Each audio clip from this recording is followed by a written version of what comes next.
Hey, welcome back everyone. Some breaking news. Millions of dollars in loans under the Paycheck Protection Program, the PPP, went to companies linked to the Chinese Communist Party and state-owned enterprises. Now, the National Post published an exclusive story on this, noting that some of this money went to companies tied to the Chinese Communist Party's Confucius institutes. And this PPP program was money that the US government was giving to different companies to help them weather the storm of this virus.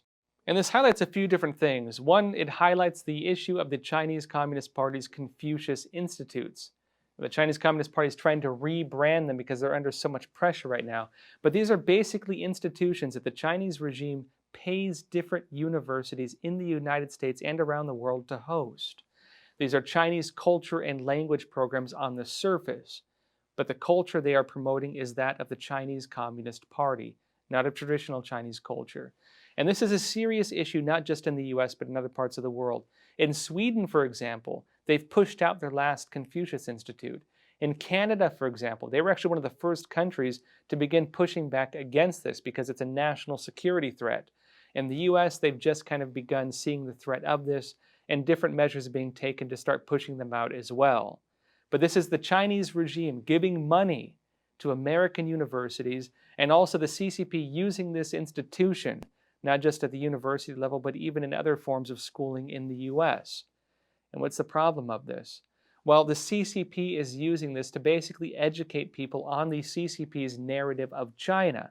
So imagine if you hire a Chinese linguist for your company, and this person's entire worldview on China is in line with what the CCP wants to promote. Imagine if someone, for example, goes to work for one of the US intelligence agencies as a Chinese linguist, but they've been brainwashed by the CCP's programs on this. And also this new finding on the PPP going to companies tied to it show how deeply intertwined it has become in the US system. That when it comes to, say, money meant to bail out Americans, it being sent to different businesses in the US, that it can go to a company tied to the Chinese Communist Party. Now moving on, the Justice Department announced the arrest of a professor and researcher named Song Guo Zheng, and is being charged with illegally using US grant funds to develop scientific expertise for China.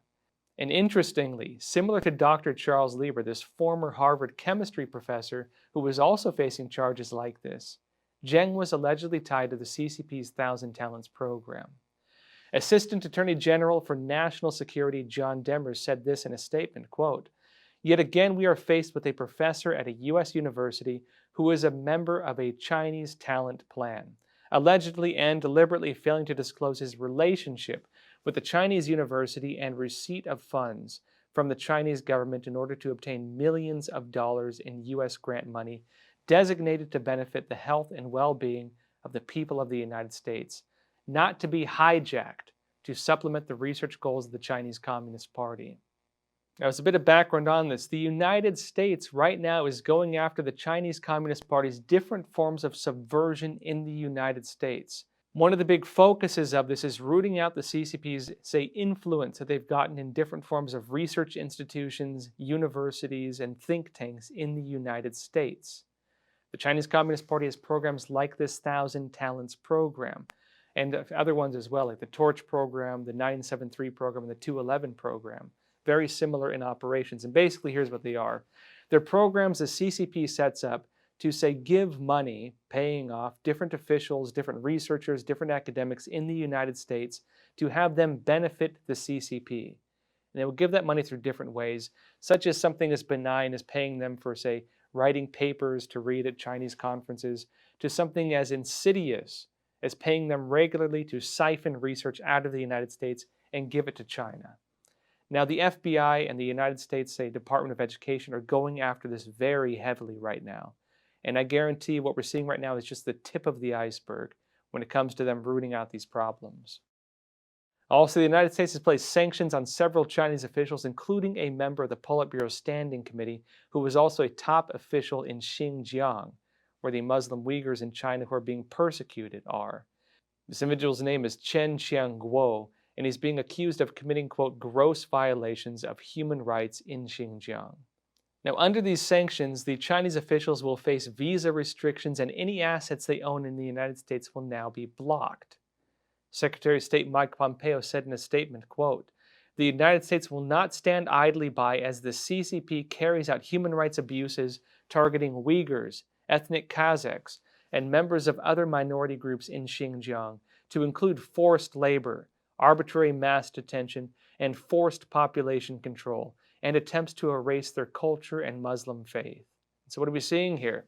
Again, the United States is pushing back against not just the different forms of subversion of the CCP, but also against the Chinese Communist Party's abuses of its own people.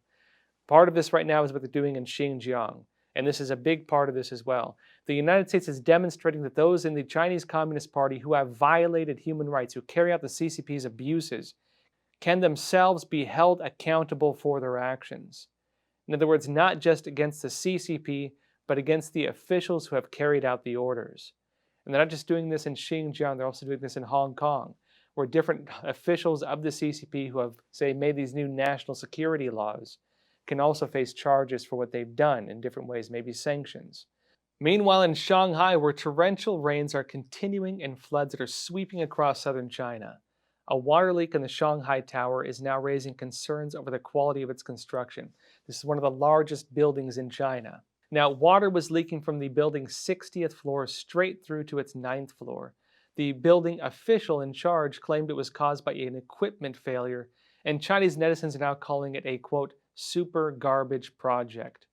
This has other connotations in China.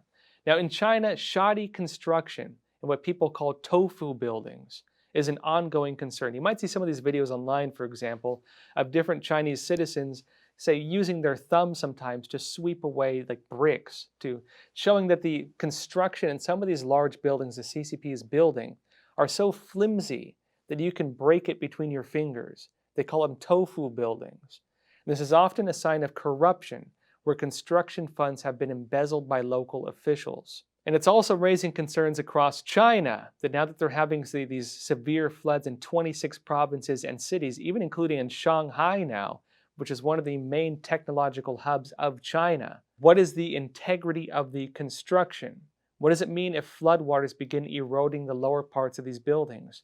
What does this mean for when it comes to rebuilding? And what does it mean for safety right now as floodwaters are rising? Also, a video has gone viral in China showing the floods in Zhangjiajie city of Hunan province. This is again where Wuhan is, the epicenter of this new coronavirus. Now, a man decided to fish in the torrential waters, or attempt to fish, and the video shows him get pulled under. The, say, net he's using to fish with catches water, pulls him in, and within seconds he himself is submerged in the currents. And similar scenes of the floods and severe damage in China have appeared in other parts. At a tourist attraction at the Wuyi Mountain National Park in Nanping, for example, monkeys were seen seeking shelter as the floodwaters are sweeping away homes and cars. And also for some U.S. news, Kanye West has of course announced his presidential campaign, and after this, Trump said in an interview with Fox News this: "He is always going to be for us, and his wife is going to be for us." And Trump said Kanye is a, quote, very good guy.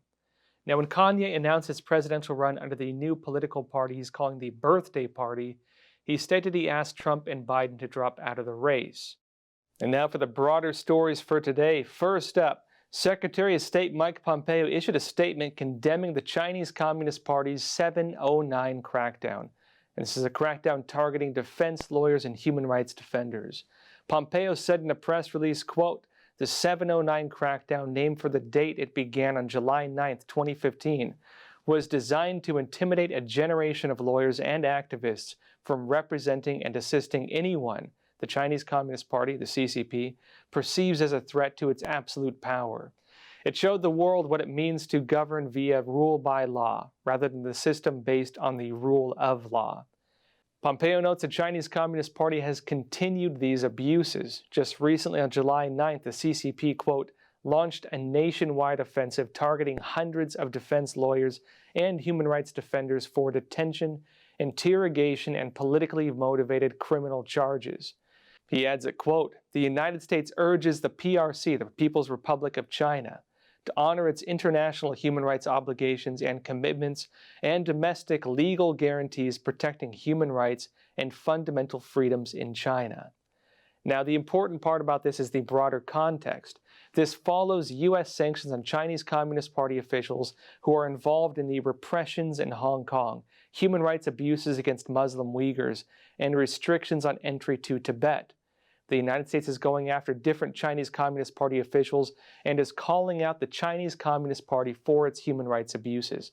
This is the biggest weak point of the Chinese Communist Party because its abuses of its own people are the greatest weakness it has, or the greatest vulnerability it has. It is the part of the Chinese Communist Party that cannot stand the light of day. And the United States very recently has been hitting very hard on that, not just against the CCP itself, but against Chinese Communist Party officials who have been involved in these abuses. In other news, the Chinese Communist Party has launched a mysterious new police force dedicated to political security issues. And this is being taken by many analysts as a sign of infighting within the CCP itself. Now, reports in Taiwan are saying the CCP has not announced when it was established or what the scope of this new department will be. An official post on the website of China's Ministry of Justice says this new task force held its first meeting on July 6. The department is led by Lei Dongsheng, Deputy Secretary General of the Central Political Law Commission of the CCP. Now, Taiwanese media have pointed to the phrase, quote, political security as being something important. They're suggesting it may be focused on political level policing among CCP officials and as being a possible sign of infighting among these CCP officials, that Xi Jinping, the head of the Chinese Communist Party, is creating a department to begin fighting back against the, say, other top-level officials within this internal fight. Sound of Hope characterized it as being a response from the CCP to concerns over possible collapse of the Chinese Communist Party. Epoch Times has some additional background on this. Reported that on January 21st, 2019, last year, Xi Jinping held an emergency seminar where he outlined 7 major security issues with, quote, political security as the platform. So again, we see that same keyword. And just recently on January 17, at a meeting of the directors of the National Public Security Bureau, the minister of the CCP's Public Security Bureau, Zhao Keji, said, quote, we must focus on preventing and resisting the color revolution and resolutely fight the political security defense. And a few other recent stories add to the belief that there may be more infighting within the CCP than is being told to the world on the surface. In Hebei, the Secretary General of the Jingmen Municipal Committee of Hebei allegedly committed suicide after falling from a building. Taiwanese media have pointed out that in similar incidents in the past, Chinese Communist Party officials committed suicide while they were being investigated for corruption. In other words, their deaths, maybe if they were intentional, happened as they were being purged within the CCP. And there's also another big move taking place within the CCP that may be connected to this. Radio Free Asia reported that on July 8th, right around the same time, the Central Political Law Commission launched a 3-month campaign for, quote, political and legal system education and rectification. It states this, quote, will begin in some parts of the country and will be carried out as a preliminary pilot, as a, quote, national political and legal system rectification starting next year. So what does that mean? The Chinese Communist Party is launching a 3-month trial of a new system to purge, say, elements of internal instability within the CCP itself. And this should also be taken in context of something we've mentioned previously on this show. One of the discussions, one of the proposals right now of top-level Chinese Communist Party officials, the more hardline communist branch of them, is to say, as the CCP is facing pressure from abroad and from inside and within its own party, that maybe its best solution, as they see it, is to lock down the borders of China and hold a second cultural revolution to reestablish the strength of the Chinese Communist Party as much as they can. Now, can they succeed in doing that? At least in my analysis, I'd say very unlikely. But we do see signs of them doing similar programs for that would fit that template right now. Now, in other news, Epoch Times has received exclusive leaked documents from within China showing how the CCP is using Facebook as a propaganda outlet. Now, the internal document is titled Summary of Facebook Special Promotion, of course translated from Chinese, and shows how CCP authorities in Dongcheng district of Beijing operate Facebook accounts as tools for overseas propaganda. The document states, again translated from Chinese, on the overseas media platform Facebook, 2 of our special publicity promotion projects have released 9 videos on the military channel. 5 out of 9 were effective. By June 7th, these videos published on the Facebook page New Vision of Military had reached 470,000 viewers with over 30,000 total interactions and successfully raised widespread concern and intense discussion among overseas netizens. Now, this document in particular mainly outlines the CCP's use of Chinese language propaganda campaigns targeting Taiwan, and it outlines the importance the CCP places on information operations, suggesting it can help the regime exert its influence in Taiwan. On the military level, the document actually says some interesting things about how the CCP really views Taiwan from within its own ranks.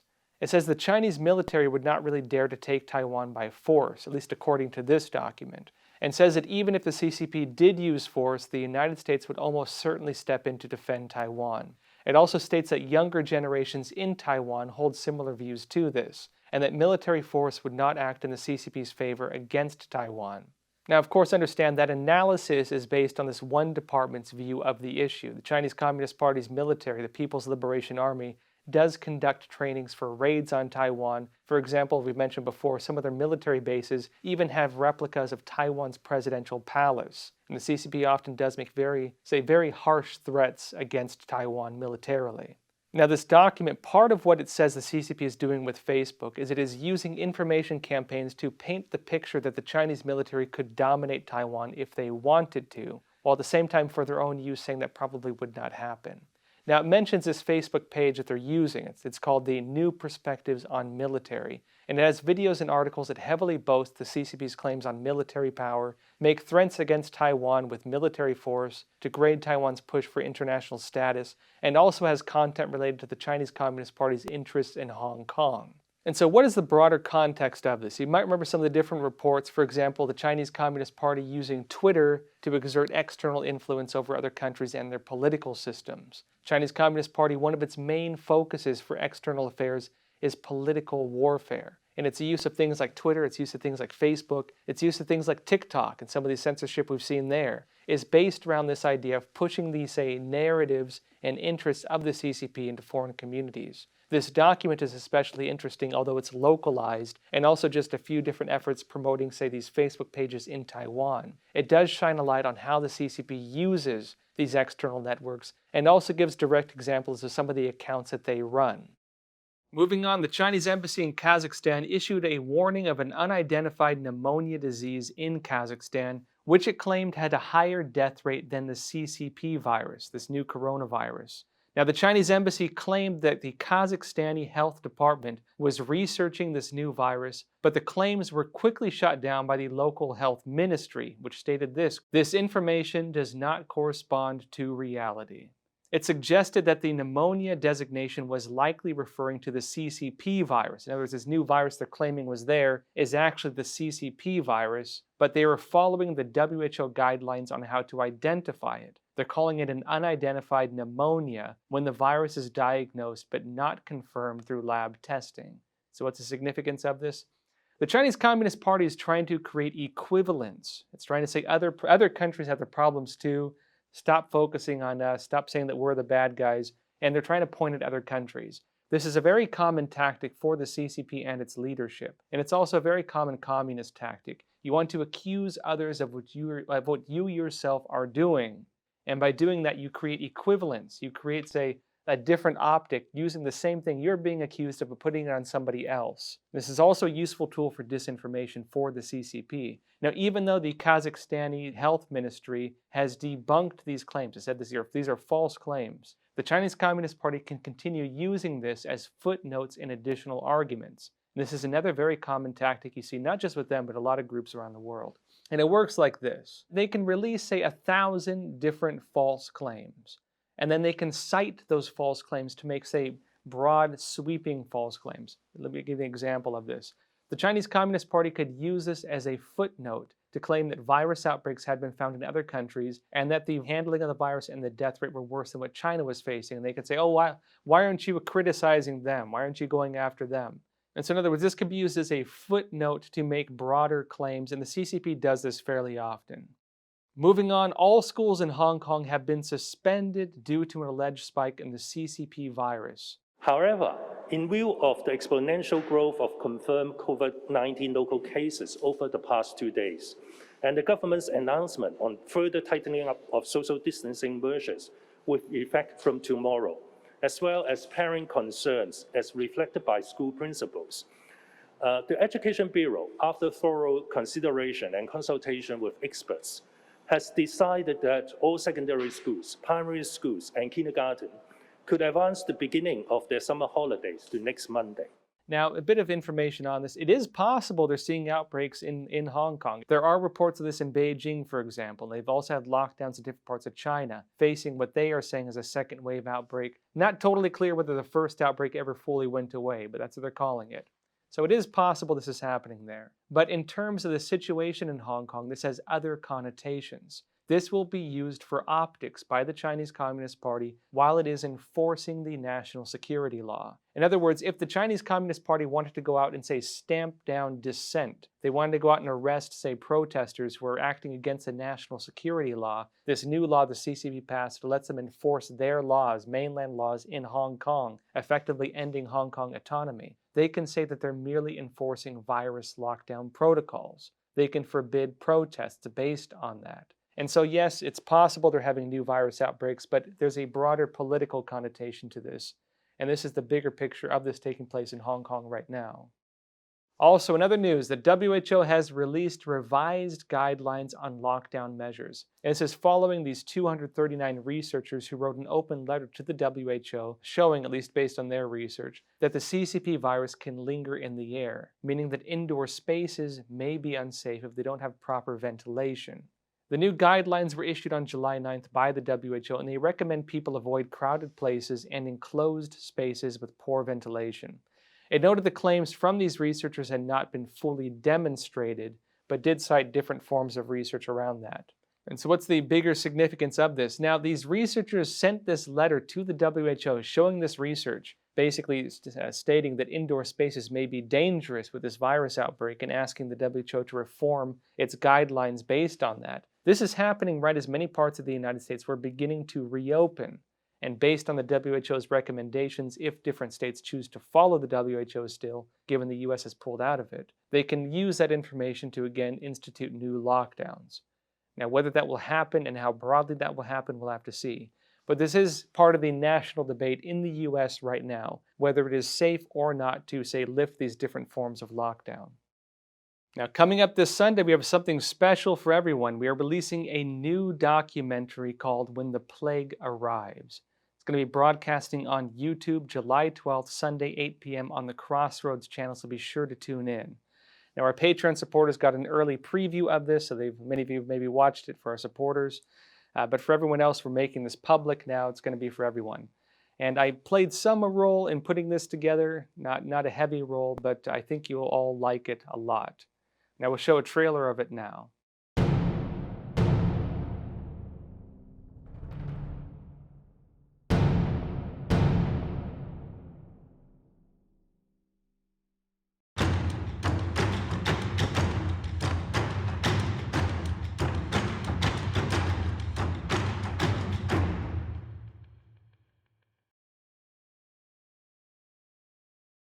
Now, with that said, folks, again, we're broadcasting Monday through Friday, 5 days a week, so be sure to tune in. And also, if you want to support this channel, we do have a Patreon. You can find the link to it in the description below. And also for our Patreon supporters, every Sunday, we do a live Q&A. Of course, folks, please take care of yourselves, stay healthy, and stay free.